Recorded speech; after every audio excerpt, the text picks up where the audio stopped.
হিচাপে সন্মান কৰোঁ, এজন মানে বিৰোধী নেতা হিচাপেও সন্মান কৰোঁ, কিন্তু অখিল গগৈ ডাঙৰীয়াই মিত্ৰতা কৰিবলৈ গৈ এফালে মিত্ৰতাৰ কথা কয় আৰু এফালে মিত্ৰতা হ'ব নালাগে বুলি তেওঁ নিজেই এটা মানে গজাল মাৰি থাকে।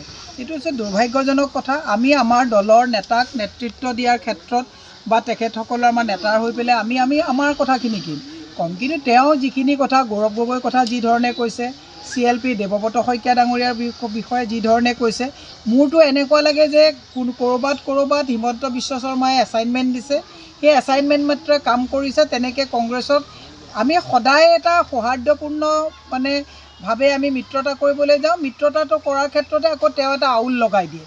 মই বুজিবলৈ টান পাইছোঁ আমি যে অখিল গগৈ ডাঙৰীয়াই একচুৱেলি মিত্ৰতা বিচাৰিছে নে আউল লগাব বিচাৰিছে। ই এটা দুৰ্ভাগ্যজনক কথা। গতিকে মিত্ৰতা হোৱাটো আমি বিচাৰোঁ, কিন্তু মিত্ৰতা হ'বলৈ গ'লে সংযম লাগিব, শালীনতা লাগিব, আৰু এনেকৈ কটাক্ষ কৰি পেলাই যদি মিত্ৰতা কৰে, তাৰমানে দেখাই মিত্ৰতা বিচাৰিছে, ভিতৰৰ পৰা হিমন্ত বিশ্ব শৰ্মাই যেনেকৈ মিত্ৰতা বিচৰা নাই তেনেকুৱা হৈছে বুলি ৰাইজে অনুমান কৰে।